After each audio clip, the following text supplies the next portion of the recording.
Tonight on NewsVision, Hillel has hosted a number of events this week in support of the release of hostages in Gaza. See how they're helping spread awareness. Set up an empty Shabbat table, set plates out with wine, challah, to basically make a statement. Plus, Miami is a hub for the fight for coral restoration. We will introduce you to one researcher who is leading the cause. Right now, we're trying to understand, of course, what is the pathogen. And later on, one company is taking action against one invasive species in South Florida. We will show you how. Iguanas tend to go around pools, like swimming pools, to defecate. And what the problem with that is the iguana species could carry salmonella, which could cause health risks. These stories and a lot more on tonight's episode of NewsVision. It starts right now.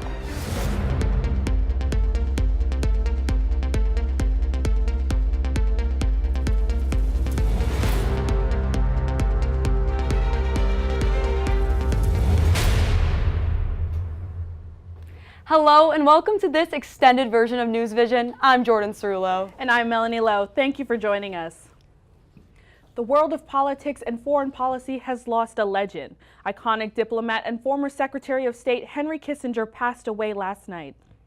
Kissinger became a naturalized U.S. citizen in 1943 after his parents left Nazi Germany. He served as National Security Advisor and Secretary of State under Presidents Richard Nixon and Gerald Ford. Kissinger received a Nobel Peace Prize for helping arrange the end of U.S. military involvement in the Vietnam War. He was also a pivotal figure in easing tension with the Soviet Union. World leaders are remembering Henry Kissinger for his professionalism and long career. He was extraordinarily generous with his wisdom, with his advice. Few people were better students of history. Even fewer people did more to shape history than Henry Kissinger. The former Secretary of State died at his home in Connecticut. A cause of death has not been released. Henry Kissinger was 100 years old. 2 more hostages have been released by Hamas earlier today and are expected to be transferred to Israel. The hostage release comes after the temporary truce between Israel and Hamas was extended to a 7th day. So far, Hamas has released more than 80 of the 240 hostages they have been holding since their attack on October 7th, with most of those released being women and children. Around 160 hostages still remain in captivity, including many Israeli Americans. Israeli officials say they will continue to fight until every hostage is set free. We've seen for multiple days now Hamas playing psychological games with the people of Israel, with the families of the hostages, releasing children without their parents, parents without their children, changing lists at the last minute. So we will wait to see them uphold that agreement. And if that agreement isn't upheld, we will move to the next stage. The ceasefire began last Friday and was originally supposed to last 4 days.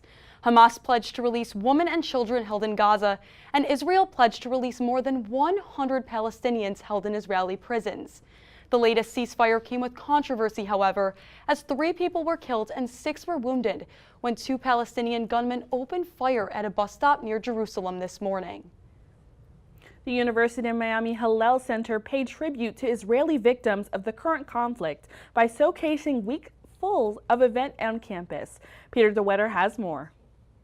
This past week, the Hillel Center for Jewish Life hosted multiple events aiming to grow awareness and support for the victims of the Israel-Hamas conflict. On Monday, a Shabbat table displayed hostages' faces and names on seats surrounding the table, which had places set with wine and bread. We set up an empty Shabbat table, set plates out with wine, challah, to basically make a statement and to remember those hostages who have been taken and won't be able to spend Shabbat with their families in Israel. There were a total of 90 seats stretching to both ends of Rock Plaza. However, there are still 143 hostages in Gaza. On Tuesday, the Hillel Center hosted an anti-Semitism talk featuring 3 panelists, including President Julio Frank, Hillel President and CEO Adam Lehman, and Hillel International Cabinet member Abigail Shkolnick. The questions ranged from why Julio Frank commented after the initial attacks in Israel to future steps in maintaining a safe and happy campus and community. This event to me, it's really important because I want to feel safe on campus here, and being able to hear from our president and the CEO of Hillel how they can, combat anti-Semitism and things like that on college campuses, I think is really important. On Wednesday, the student organization COPE set up a de-stress fest in collaboration with Hillel to bring students together. As a huge mental health advocate, I just wanted to make sure that we opened the space for students to be able to have these conversations about their mental health and their well-being, and making everyone know that there are resources available to them on campus that were available to them as COPE members. Hillel is hosting more events tomorrow, including finals week care packages, a bake sale, and an interfaith Shabbat. Go to miamihillel.org for more information on events and how you can get involved. Peter DeWetter for UMTV. People have gathered at 2 separate vigils in Burlington, Vermont Tuesday to show their support for the 3 Palestinian college students shot while out on a walk. Organizers said they wanted to give the community a chance to come together and reflect on what happened. They also want to send a message that their community stands against violence. The family of one of the victims says their son may not be able to walk again after a bullet became lodged in his spine. The other 2 men are recovering from their wounds. Kafiyas, which are traditional Palestinian scarves, and this gentleman stepped out of the dark and pulled out a handgun and fired 4 times. And my nephew Hisham was struck twice. But all 3 were struck by bullets, and it's inconceivable that something like this could happen in our community. The suspect in the attack has pleaded not guilty to 3 counts of attempted murder. Authorities are investigating whether the shooting was motivated by hate. Gun violence affects many communities, including South Florida. According to the Gun Violence Archive, as of July 11th, there have been 18 mass shootings in Florida this year. Additionally, there were almost 19 gun-related homicides per 100,000 residents in Miami in 2022, according to a study from the Center for American Progression Action Fund. But now one organization in Miami is taking action. Deep in the heart of Miami's Brownsville neighborhood, the Circle of Brotherhood is taking a unique approach to curbing violence in Miami. We are basically just men from the community who came together with just simply a goal to help the community, to stop violence, help the youth, and we just came from all different walks of life. Founded in 2013, the Circle of Brotherhood aims to take a community intervention-based approach to violence problems in the city. Every Tuesday, members of the organization gather to discuss social issues in Miami-Dade, such as gun violence and economic inequality, give advice to the youth, and emphasize religious fellowship with one another. The one thing about the Circle of Brotherhood is it's a circumference, one continual circle. We really love each other, and we really love our community. And we're willing to do whatever it takes to make that change. In 2019, 9 men from the Circle of Brotherhood participated in a hunger strike to draw attention to gun violence. And from that candlelight, when they saw the mothers crying and wailing about the loss of the sons and their daughters,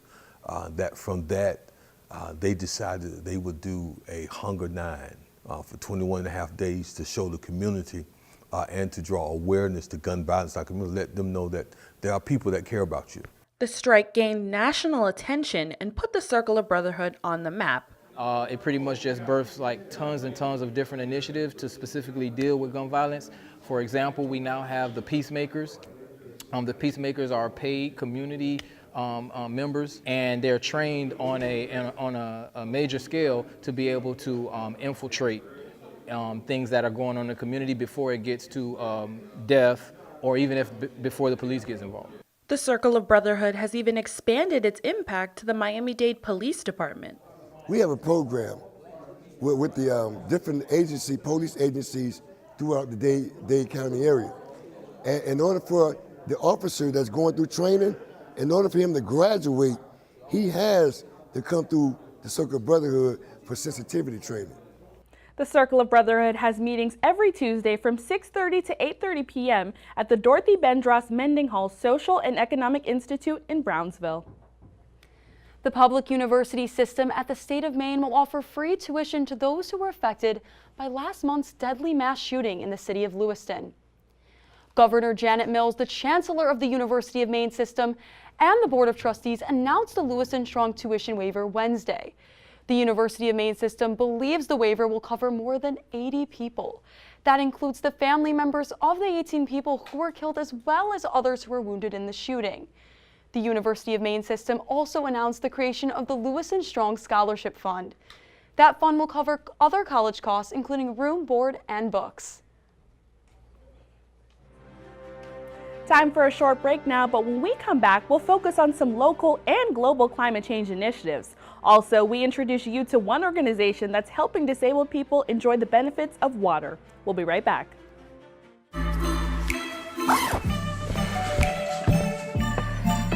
Yo, camping buddy.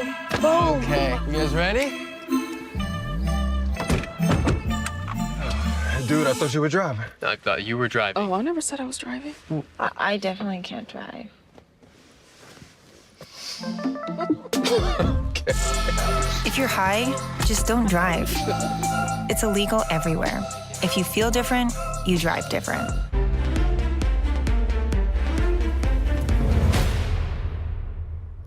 Coral bleaching has become a widely known concern around the world since the 1980s. But one disease pathogen gives scientists urgency to understand its origin and ways to restore coral reef species. Wyatt Kopelman explains. For coral conservation researcher Dalton Hesley, the first sign of stony coral tissue loss disease in 2014 was a sign that the Florida coral reef is dying. Since then, he's been trying to stop the extinction. It's so deadly. It's impacting dozens of different coral species, wiping out populations in days, not weeks or months. He says the coral reef is the Florida coastline's best protection against hurricanes and is now in danger. But to protect requires knowing how the pathogen is spreading. Right now, we're trying to understand, of course, what is the pathogen, and to tie that to understand if the pathogen is coming from the coral host, is attacking the coral host, or perhaps the coral symbionts. We don't know yet if it is a bacterial, if it is a virus, or a combination of both. And that's what Dr. Michael Studevant is studying at the Rosenstiel School of Marine and Atmospheric Sciences at the University of Miami. When we're trying to look for a pathogen with coral diseases, we often find a lot of variability and we don't understand the function behind it. And so it's made it extremely challenging for us to move forward from collecting that omics data to understanding the omics data. But one thing is clear. The disease is spreading from north to south at what he calls alarming rates. And with the impacts of global warming causing more stress on coral species, their lifespan is decreasing, which will hurt the rest of the marine ecosystem. But as researchers still work to find how the pathogen is spreading, bringing in new coral species can only help restore the marine ecosystem from the damages of climate change. And groups like the Coral Restoration Foundation and Rescue a Reef from UM's Rasmus program are planting coral reef nurseries right here in the Atlantic every week to make sure that happens. Stony coral tissue loss disease is here to stay. There's no arguments against that. It is a fact of life for coral reef researchers. But at the same time, coral restoration activities are really ramping up despite damages to our natural populations. The Coral Restoration Foundation acts as a leader for coral survival, having restored more than 17,500 square meters of the Florida coral reef already. And they're trying to educate Florida communities about the research on coral disease for generations to come. We're talking with the public all the time. We run public programs, we have volunteers, we have interns, and they always have questions about the health of our corals. And whether it's bleaching, whether we're seeing disease, they want to have a better understanding of it. So for me, in my role, it's about helping people to know how they can be better divers and establish best practices in those kinds of scenarios. With South Florida adopting coral reef nursery dive programs, confidence to help marine ecosystems is shared among hundreds of divers. In the time, we've definitely seen a very stark increase in the interest. Personally, I think that's because we're meeting a whole generation who started scuba diving and now want to find a way to give back in a positive way.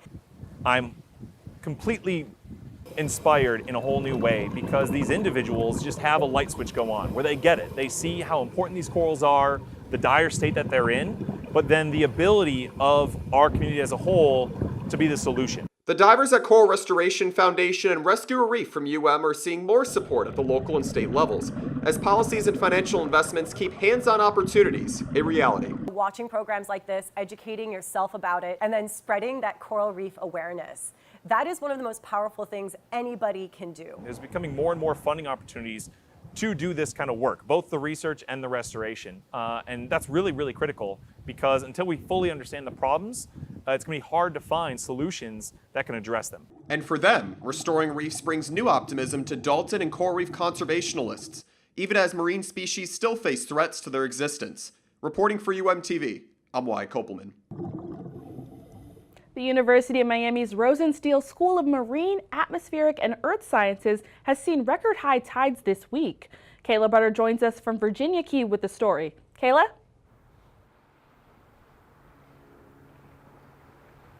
I'm here on Virginia Key, home of the University of Miami's Rosenstiel School for Marine, Atmospheric, and Earth Sciences, where record high tides have been seen all throughout the week.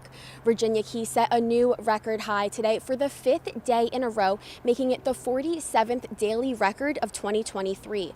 The tides here have never been this high, this often, ever before. And this week's tides have led to over a foot of flooding here on the Key. In fact, for the next 30 years, Virginia Key has an extreme risk of flooding, which could lead to property damage and a loss of utilities, transportation, and emergency services. Based on this year's water levels, November will set a new monthly record, and 2023 is predicted to set a new yearly level. Forecaster Quinn Davidson has more on this, plus this week's weather. Quinn? Thanks, Kayla. And gosh, we had just another picture-perfect day here across South Florida. Right now, we are sitting in the upper 70s here in Miami at 77, 74 in Fort Lauderdale. And all across the slate, we are looking to be very comfortable and pleasant for this time of year. So definitely get outside and enjoy this weather. We do have a warm-up coming through. We have higher temperatures tomorrow. West Palm Beach looking at 77, Coconut Grove 83, Hollywood 84, and here in Miami, the mid to low 80s. We do warm up even more by Sunday, where we have a forecast high of 85. But look down there, we have 55 degrees forecasted for Wednesday night. We have a cold front coming through, and I am just so excited to see those temperatures because 73, that is winter for us here in South Florida, and I could not wait. That sounds so exciting and refreshing. I have noticed a lot of allergies some people have been suffering with, so definitely looking at our allergy levels, we have a high risk of a mold allergy and medium risk for weed allergy. So if you have those allergens, be sure to keep an eye on that for your allergy suffering. And looking at Houston and Louisiana area, we have a slight risk of severe weather with a potential tornado risk this evening. So definitely if you know anyone in those areas, it is important to make sure they are staying tracked because these storms can come through and the radar right now in Houston is broken. So be sure if you know anyone in these regions in the area highlighted to keep an eye on those storms and make sure they are staying weather prepared. Back to you. Thank you, Quinn. Shake a Leg Miami is a nonprofit that first helped kids, veterans, and people with disabilities experience the ocean in 1990. And in October, it started a program to give back to the community in a new way. Billy Brightman tells us more. Standing on the shore next to Biscayne Bay in Miami is a dock and water sports center unlike any other. Shake a Leg Miami is a universally accessible way for anyone to enjoy the freedom of the water. We call our organization Shake a Leg. Get up and do it. Don't wait for someone to do it for you. And for people with disabilities, typically they hear you can't do this, you can't do that. Co-founder Harry Horgan had an accident that led to a broken back at just 22 years old. He says he didn't want to listen to those negative voices. Instead, he wanted to offer a chance for everyone to realize their full potential. From summer camps to eco-tours to veterans programs, Shake a Leg has been helping all corners of the community for over 30 years. We're providing a place where you can go out and get on the water, learn to sail, accomplish something you never thought you could do, and then have an activity that's lifelong that you can do with your family and friends. The people here are wonderful. If you're antisocial, you'll become social in no time. And just last month, Shake a Leg received funding from the state of Florida for a new vocational education program. Through this program, they hope to give people with disabilities the chance to have careers in the boating industry. They just want to have a purpose in life. They want to get a paycheck. They want to do something that's fun. They want to socialize. And that's what this program provides, all those opportunities. During the week, students with different abilities and backgrounds learn about safety on the water and all aspects of boating and sailing.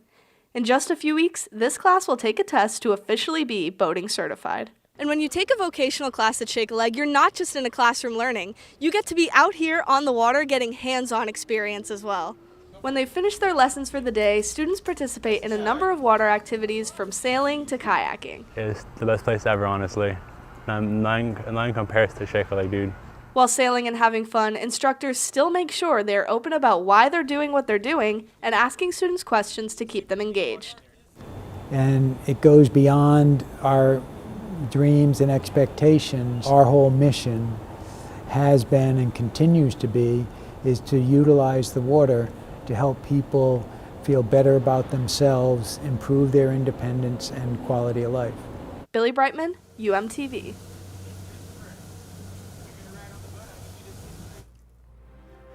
Time for another break now, but still ahead on NewsVision, Miami Hurricanes football played their last game of the regular season against Boston College, and Canes volleyball has made the postseason. We'll be right back. Owen, let's talk for a second. Hi, Ellen. Come on in. When you came into my life, it was a whirlwind. I just can't do it. It'll come to you. It won't. We had a lot to learn about each other. A lot. Hey, looks good. Things were changing so quickly. We didn't know what the future would hold. Any of us. I just wish you felt more at home now. But we knew you would always be a part of it. Adopting you was the best decision in our life. And I am so proud to call you my son.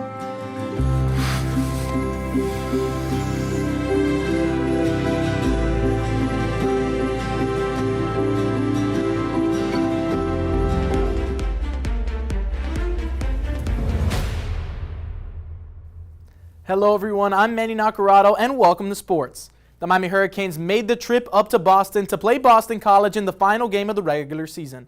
Let's take a look at those highlights. See, here we got the handoff to Mark Fletcher with the 1-yard touchdown. Is it a touchdown? And yes, we got the signal from the referee that it is a touchdown, and that's Mark Fletcher scoring for the Canes on their first drive. Now here we go, another handoff to Henry Parrish, and he's going to bounce to the outside, and he's got that breakaway speed to get to the end zone, and Miami's going to go up 14-7 early in the second quarter. That's Parrish getting in the end zone for the first time this game for him. And now we got Tyler Van Dyke taking the snap again here. He's going to snap the ball, and that's going to be a Colby Young touchdown with a slant in the end zone. Miami starting to build momentum and starting to go up big in this one. Look at Colby Young getting to celebrate in the end zone right there. And here's Tyler Van Dyke to A.J. Allen with another handoff to put the winning touches on this game for the Hurricanes. They're going to run away with this one over Boston College, and they're going to get set to play in their bowl game for their last game of the season. From the gridiron to the court now, Canes volleyball has punched its ticket to the postseason. This is Miami's third straight season going to the 2023 Division I Women's Volleyball Tournament. Miami finished the season with a 17-11 record and a 10-8 conference record. Miami will play the 8th-seeded Northern Iowa right now. Congratulations to the girls and Coach Keno on making the tournament. With Miami being the melting pot that it is, there's no question why soccer is a big part of the community. And One Soccer League is providing that space to bring the world's game to Coral Gables. Miami is a global community with many cultural melting pots. And for this 5-on-5 soccer league right here in Coral Gables is no different. La Pichanga is a soccer league that is very good for the community, that brings together a lot of teams with different nationalities to come together to play the beautiful game of football. People come with their kids and wives. It's very good.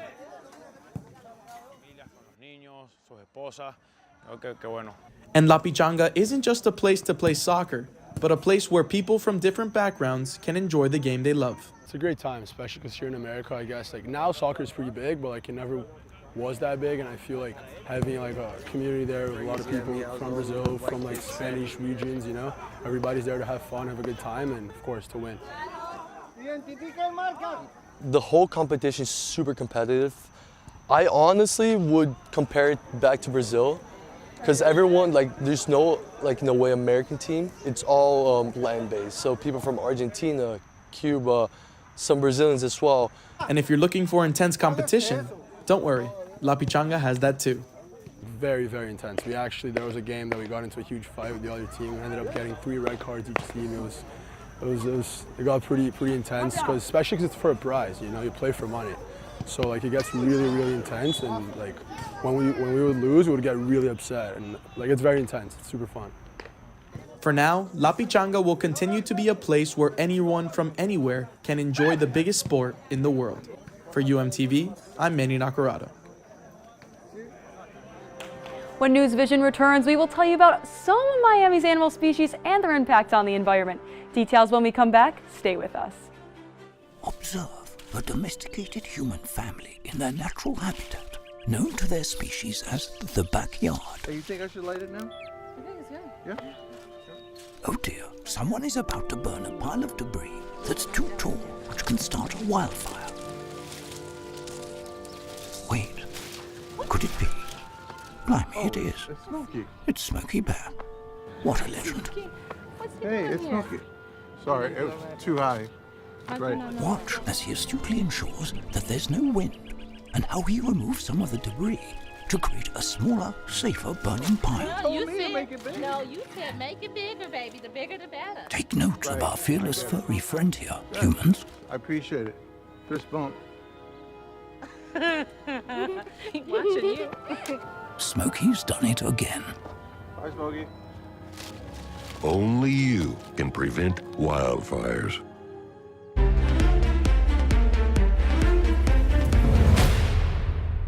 Since 1880, average global temperatures have increased about 1 degree Celsius, and rising temperatures on the beach have affected one animal for generations to come. Researchers at the FAU Marine Lab in Boca Raton are collecting data on the sex ratios of sea turtle hatchlings in Palm Beach County. Unlike humans and other mammals, the sex of sea turtles is determined by the temperature of the developing eggs. And over the last 20 years, as the beach temperatures have risen, the sex ratio has skewed heavily female. So what is the appropriate fix? It isn't just making more males. It's dealing with what we're doing to the earth to make it too hot. In the past few seasons, between 87 and 100% of the hatchlings Dr. Weineken and her team have tested have been females, and climate change has also led to an increase in the amount of turtle nests killed by extreme heat and dryness. Researchers suggesting lower carbon emissions is the best way to help the turtles. Some of the most common animals you will see in South Florida are iguanas, but they are invasive and cause harm. I had the chance to examine what has been done to deal with the issue. Michael Ronquillo has worked as a landscaper in South Florida for 11 years. One day, he realized that iguanas had been destroying the plants he had planted, and that gave him an idea.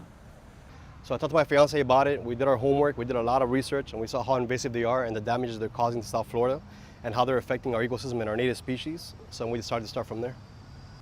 Green iguanas were introduced to South Florida in the 1960s through the exotic pet trade market. But many pet owners released the reptiles when they no longer wanted them. Since then, iguanas have spread from Jacksonville to the Florida Keys, with South Florida being the most affected. Iguanas cause damage to residential and commercial landscape as well as infrastructure. Iguanas tend to go around pools, like swimming pools, to defecate. And what the problem with that is the iguana species could carry salmonella, which could cause health risks. Ronquillo and his fiancée Michelle Mazza started their business called Humane Iguana Control 5 years ago. The couple uses snares to wrap around the head of the iguana and then gently grab them, tie them with tape, and put them in a cage. Another way to capture iguanas is by putting fruit inside a cage and then waiting patiently for the iguana to crawl inside. Both methods are harmless, but after being caught, the iguanas must be euthanized because they are an invasive species and cannot be relocated. I understand that you see them and you might say, oh, I feel sorry for them, or I feel bad that you're doing that, and we do understand that. But at the end of the day, we're helping the ecosystem. Humane Iguana Control claims to have removed over 20,000 iguanas and plans to reach more customers throughout South Florida. It was an amazing experience to watch Michael and Michelle as they help rid our community of the invasive species. Now, it is the last show for 2 of our cast members, and we wanted to give them a chance to reflect on their time here. Thanks, Jordan. And it is with all the broken hearts I have to say Charlotte is leaving us after the semester. And I just have to say, this has been just the best semester working with you on Canes Cast. And you have just been such a pleasure here in the studio. And I just have a question for you. What was your favorite memory here at UMTV? And what are you planning on doing after? I mean, getting to cover historic flooding in Fort Lauderdale, getting to cover the Canes going to the Final Four. It was a super fun year to be here. I'm so grateful that everyone welcomed me with such open arms, and I'm really grateful that I get to stay down here in South Florida and remain close with everyone on the cast that I got to meet.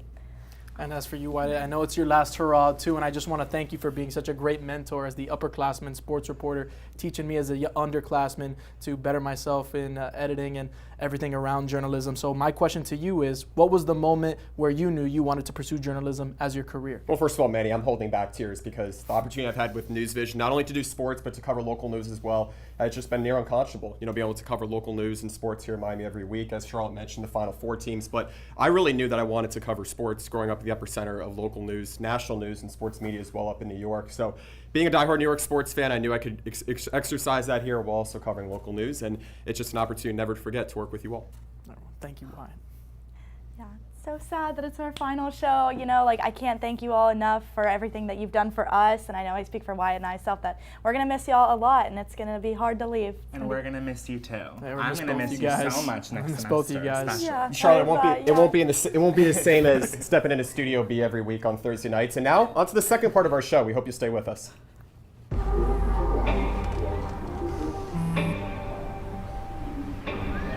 I don't know why you're so sad. You've got a roof over your head. You gotta stop with that depressing stuff.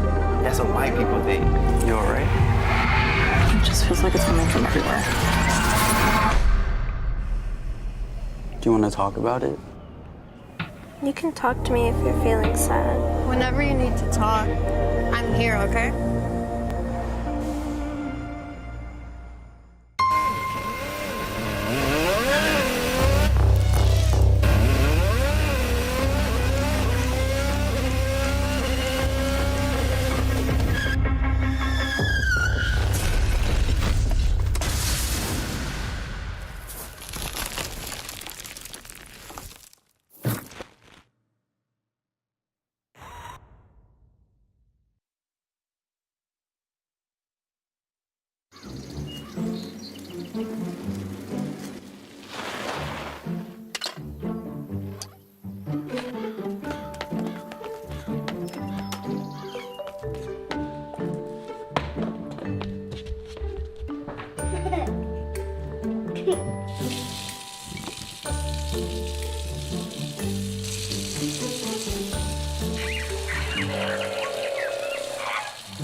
Every day, thousands of kids start vaping. And I can't let this happen to my kid. Of course, it's awkward to talk to your kids about the dangers of vaping. Hey, bestie, how's sketches, ready? It's hard to get their attention. Ready? Go. Yes, look at that. You even turn yours over. So if you want to talk to your kids about the dangers of vaping, you have to get it trending. Right, Backpack Kid? Let's do it. First, invite your kid to do the vape talk. Let's try this. All right. Why is he here? Yeah, I gotta get it trending, honey. Come on.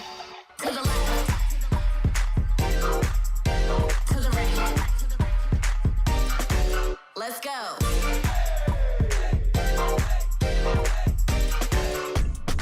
Oh, honey, can we talk? Yeah, what's up? I see a lot of your friends vaping. Visit talkaboutvaping.org for tips on when and how to have the vape talk. Tonight, as NewsVision continues, an old campus favorite is officially back in action. Find out what it is and why it is so important. Plus, UMiami basketball has had record-breaking seasons 2 years in a row, and it's all thanks to one man. We will tell you who he is and why he's so important. You don't always get coaches to come in and give what he's given to the team and the community and to the school. And later on, winter has officially landed in Florida, but it is not without controversy. Kind of an experience you don't want to miss out on. These stories and a lot more coming up. NewsVision continues right now.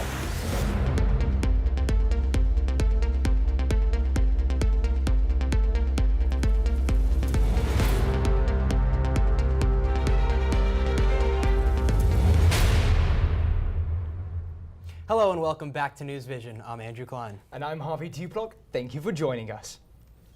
Many UM students travel home for the holidays, but could your holiday travel plans be in danger? The flight attendants' picket line outside Miami International Airport raised red flags for travelers on Monday. Lead reporter Daryl Barnes joins us now live from the Miami International Airport with more on the situation. Daryl, what's been going on over there? Harvey, American Airlines employees met here outside Miami International Airport behind me on Monday afternoon, but they weren't just showing up for work. They came with big white signs and a message: pay us more. Take a look at the scene from Monday. You see picket lines here in Miami and at American Airlines headquarters in Fort Worth, Texas. Now, this is the latest in their push for increased pay and overall a full-on labor strike. Now, these employees, this would be their first raise since 2019. They're looking for 35% increase in what they're getting paid and promises of future increases. Now, American Airlines, not necessarily close to that, offering an 18% pay increase up front. And here in Miami, employees are saying that's not going to fly. I believe you have to be fair. You know, every single employee have to be treated as a human. And sometimes the company gets too busy, too big, and you're just numbers. Now I'm a father, I'm a husband, I'm a grandfather. I have a family waiting for me. So the big question is, will these picket lines affect your big plans to travel home for the holidays? Probably not. Yesterday, federal mediators rejected the union's request for an official end-of-year strike. Now, this doesn't mean that the employees will stop pushing for that strike, but without that official approval, it looks like your flight home for Christmas will be clear for takeoff. Reporting live from Miami International Airport, Daryl Barnes, UMTV. Thank you, Daryl. Virgin Atlantic has made history, flying the first transatlantic flight powered by 100% sustainable aviation fuel. The Boeing 787 took off from London Tuesday, heading towards New York. Virgin Atlantic said it used 70 tons of fuel, mostly made from waste cooking oils and animal fat.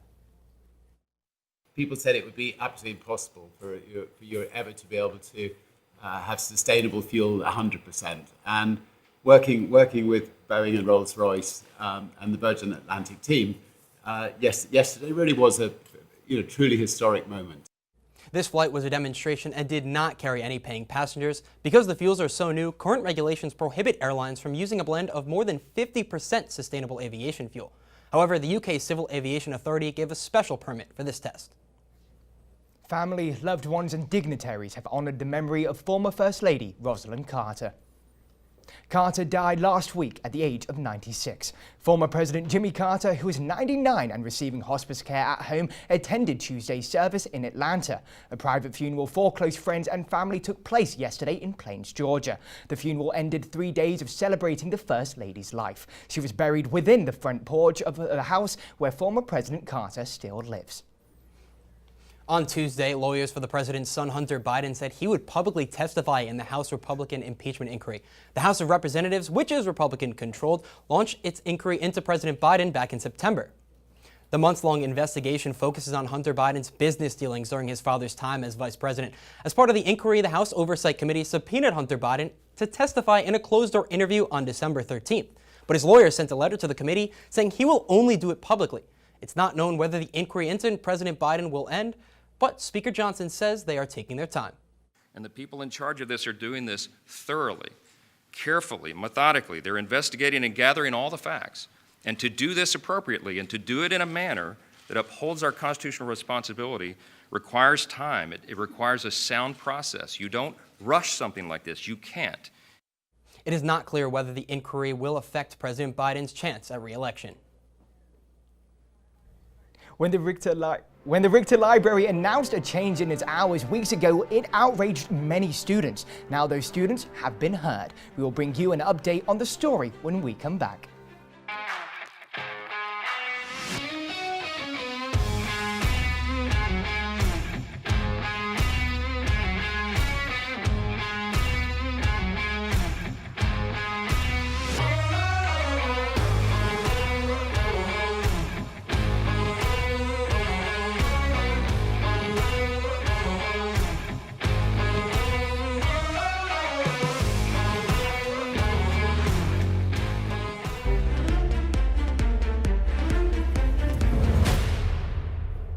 Days before Thanksgiving break, it was announced that the Richter Library on campus would be suspending its 24-hour services during finals.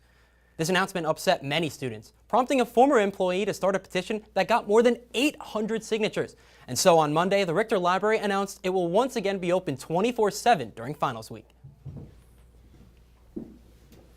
Well, Harvey, the library is going to be open 24/7. You know what else is always working 24/7? Mother Nature. Yep, that's true, and luckily in Florida, hurricane season is not 24/7. But let's send it over to our meteorologist Charlotte Carl in studio with our forecast. Charlotte? Yes, Harvey, Andrew, it has been an active hurricane season. The initial forecast called for a slightly below average season, but we've actually seen an above average season. The initial forecast called for 6 hurricanes. Keep in mind our average is about 7.2. 2 major hurricanes, which is again below our average. But what we actually saw this year, we had 20 total named storms. 7 of those were hurricanes, 3 major hurricanes, those being Franklin, Idalia, and Lee. Idalia was the only one that made landfall in the United States. That was the one that made landfall in the Big Bend of Florida. One stretch of the summer had 48 consecutive days with tropical activity, this making it the 4th most active season since 1950. So we made it all the way down the list, except for we did miss Vince and Whitney for our names this year. Tammy was our last named storm. And these were all the tracks. Keep in mind, Ophelia, when it made landfall, was a tropical storm. Idalia was, again, our only major hurricane that made landfall in the United States this year. So, bringing it back here in Miami, we're going to have an above average weekend. Bit warmer, low 80s for our highs. But look at this. Quinn was talking about that cold front coming through for the middle of next week. We're going to see lows in the 50s. Harvey? Charlotte, thank you. And as one staple of the University of Miami returns with the reinstated library hours, another favorite has also made its comeback. Topple Career Center's initiative called Sebastian's Closet is officially back and ready to keep students looking stylish for job interviews. Isabella Morales tells us more.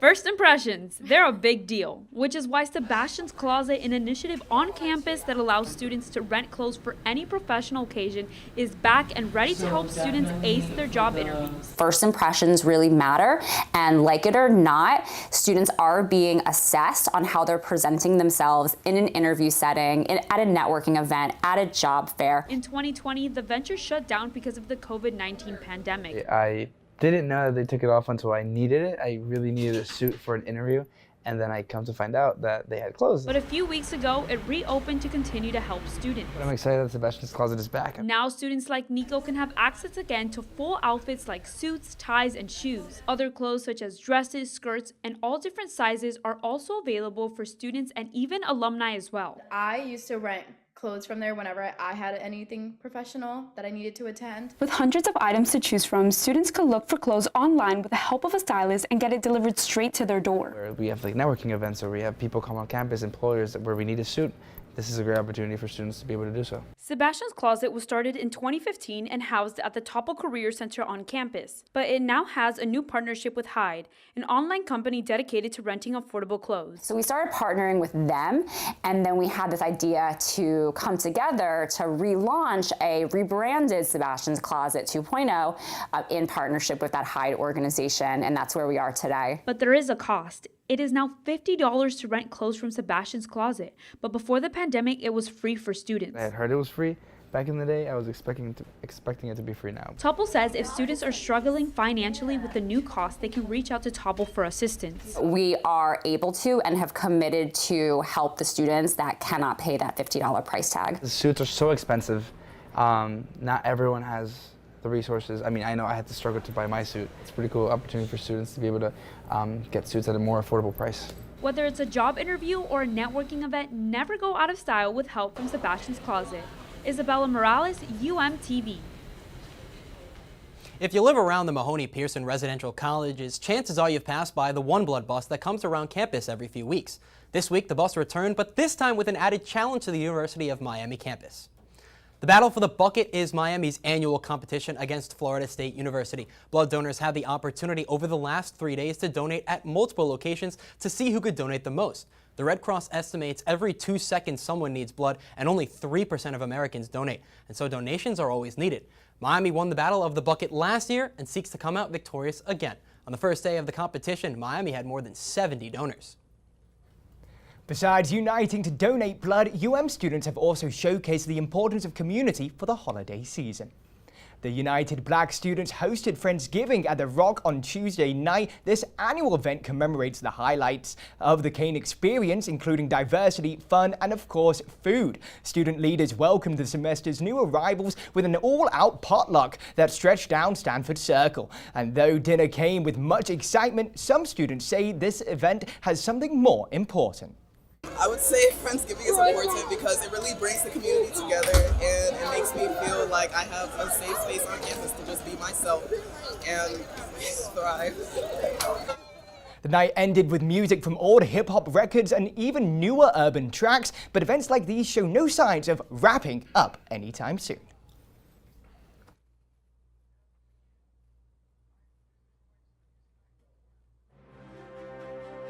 And up next on NewsVision, basketball season rolls on, and one Miami head coach has used his mentorship from the start of his coaching career to lead the Hurricanes as the team's winningest coach. I'll bring you more of the story and more with sports after the break. If you're buzzed and doing this,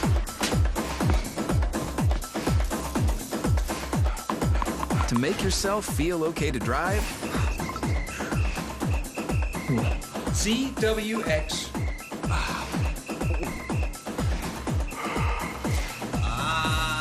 You're not okay to drive. YGKLVW. Regular you.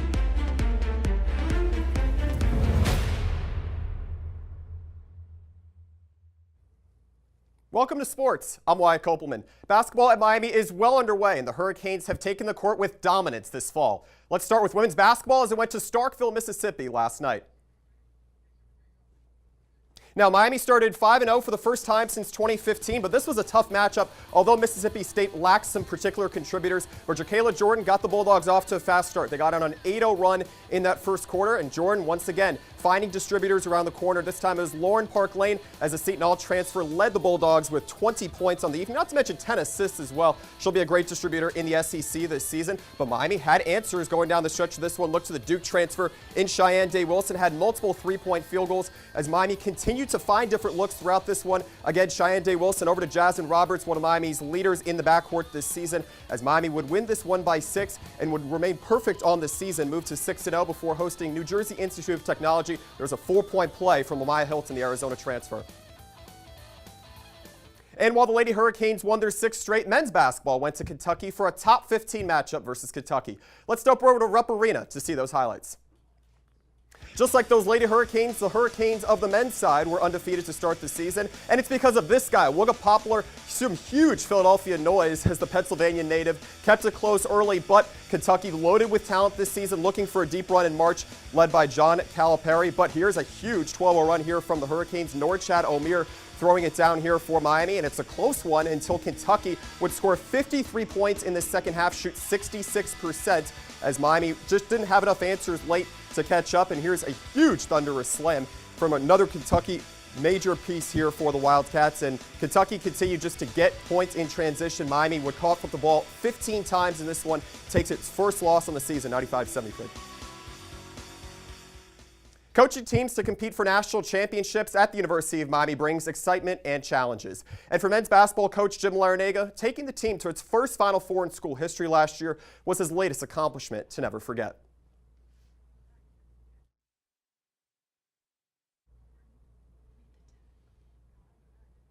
And Larinea said after Miami's first ever Final Four appearance in March that he looks to coach for as long as the university wants him with the team.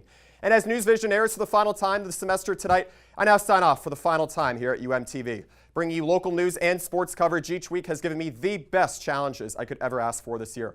I hold the most respect for NewsVision and look forward to seeing what comes next for the program in the spring. Back to you, Harvey.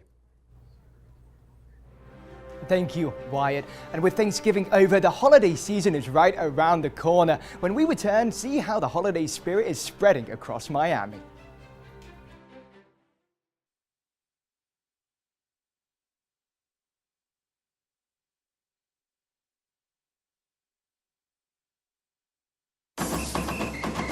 If you're buzzed and doing this,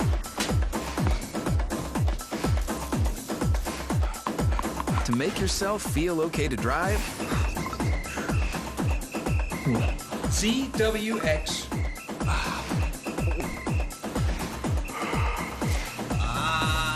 you're not okay to drive. YGKLVW. Regular you.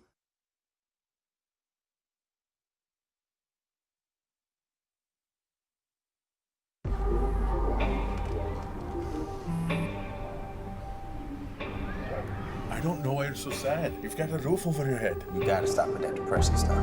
That's a white people thing. You alright? It just feels like it's coming from everywhere. Do you want to talk about it? You can talk to me if you're feeling sad. Whenever you need to talk, I'm here, okay?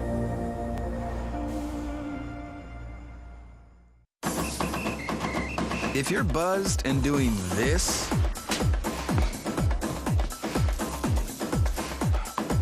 to make yourself feel okay to drive, CWX.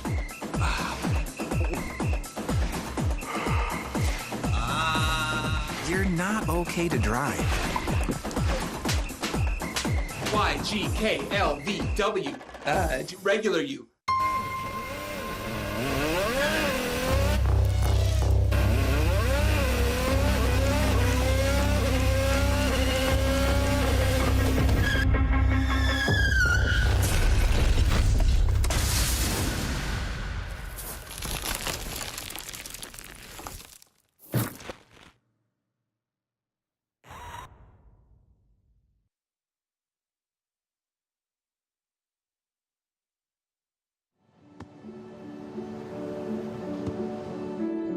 I don't remember how it started.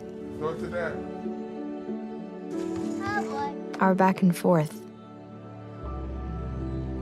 It always came back.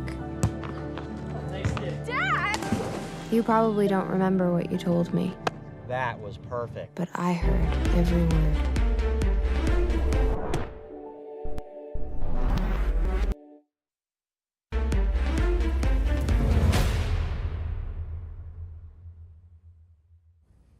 The Frost Studio Jazz Band is performing its Night at the Movies performance tonight at the Gosman City Concert Hall. Gracie Palmer is there to tell us what to expect. Gracie, should we check it out tonight?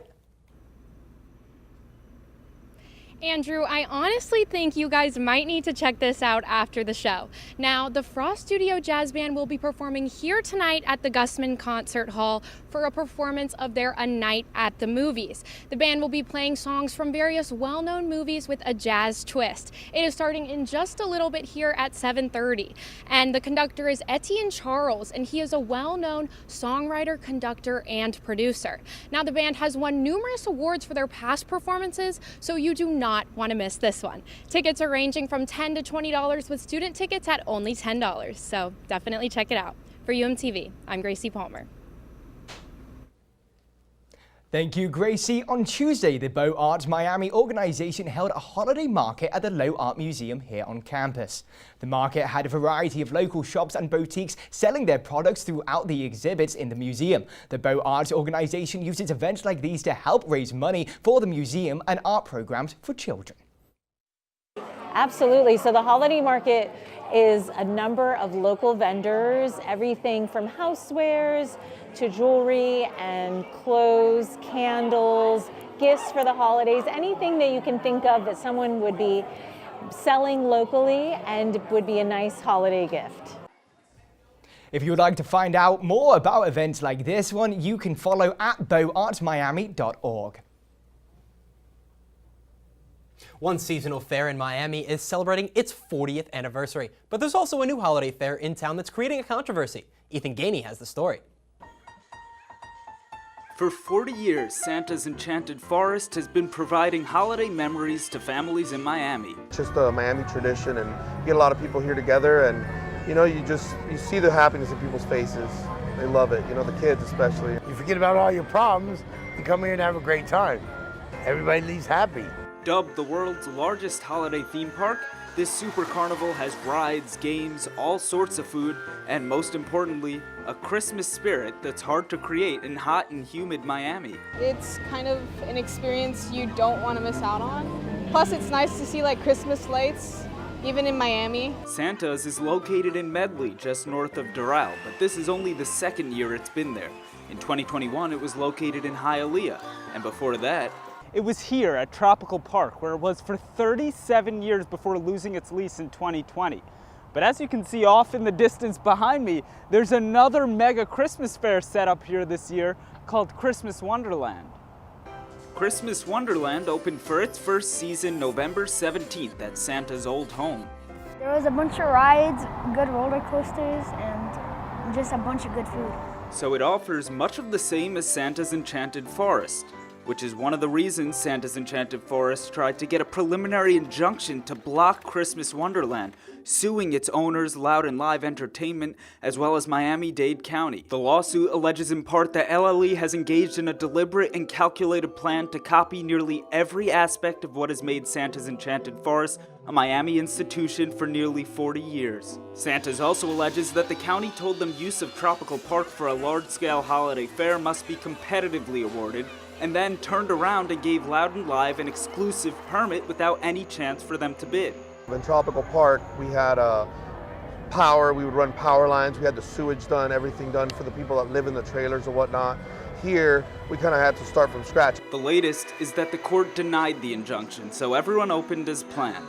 But while legal proceedings may jingle on, both these seasonal giants maintain the same goal of lighting up Miami with a holiday spirit.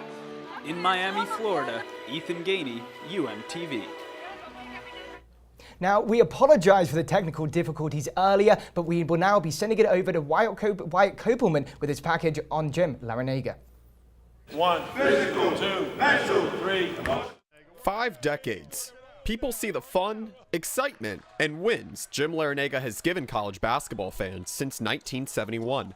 But behind that success has always been the drive to build a winning culture. We want our players to be role models, to behave in a first-class manner, to represent our basketball program, our athletic department, our university in such a way that everybody is proud of our basketball program. Many people find they want to coach college basketball by watching it, but one coaching relationship gave Larrañaga an idea on how to lead a team. And for him, that was his high school coach, Jack Curran. I love the man. He was a great role model for me. When I got into coaching, I was very fortunate to work for Terry Holland, both at Davidson College and the University of Virginia. Larrañaga's coaching experience would start here at Archbishop Molloy High School in Queens, New York in 1963, as his freshman team coach quit after the first 7 games. But Larrañaga would immediately step up as a player coach and lead his team to a city championship that same season. And the only coaching experience that followed for Larrañaga was at the college level thereafter, as he would coach at Davidson under Terry Holland before moving on to Miami many years later. Working with Terry Holland and seeing how he created a family atmosphere at Davidson and at Virginia that I observed as, wow, if I'm ever fortunate enough to get a head coaching job, this is the way I want to run my program. And we've been emulating that ever since. And many within the Miami community never fail to see the family atmosphere Larrañaga has created. When you see him in public, when you see him at football games, when you see him, he looks at you like you're the most important fan in the stand, okay? He talks to you like you're important to his program. He wants you or your child to be part of his camp, to be able to be part of something that he knows can be special. He's incredibly genuine. He is just a wonderful person to be around. He is very focused as it relates to his craft. It's important for him that the students leave the University of Miami better people than when they walked in the door. And while he's created the family atmosphere, he's also won at the highest level. Earlier this year, Larrañaga was inducted into the UM Sports Hall of Fame and was nominated into the Naismith Memorial Basketball Hall of Fame.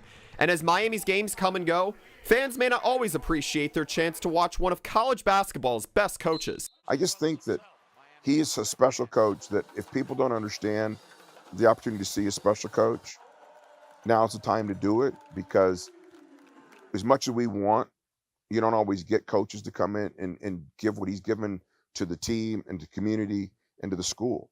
After their magical Final Four run last year, Larrañaga looks to get the Hurricanes back to March Madness, but this time win it. And while many may remember the games, the people in the community will always cherish the Jim Larrañaga behind his coaching jacket. What my job has been and continues to be is try to compete with those teams, the Dukes and the Carolinas, and establish a tradition for us where we're constantly compared to them on the court, in the classroom, in the community. We got a long ways to go, but we're moving in the right direction. Well, that's all the time we have for this last episode of NewsVision this semester. Thank you so much for tuning in. And a big thank you to Wyatt Copeland. It's been incredible having you here throughout your time, undergraduate and graduate. You truly do mean the world to us. I mean, 5.5 years flew by, and this year flew by alone. I mean, they say fall goes by quickly, the clocks go back, but you consider the memories here, and those are we want to hold in the spring. Wyatt, we met when I was a freshman a couple years ago in good old Ben Ezzi's 245 class, and just can't thank you enough for the person you've been. We've shared some great moments on Sports Desk, on NewsVision. We've called some awesome games together, so I'm excited to watch you do great things, and we're definitely going to miss you here. I mean, Andrew, it's going to be irreplaceable to be here on Thursday afternoon and also being on the weekends. You'll be irreplaceable, Wyatt. Sorry about that. Sorry to cut you guys off. We will be going on break, but make sure to tune in for us next season with some new faces starting in February. But until then, have a great winter break and stay safe.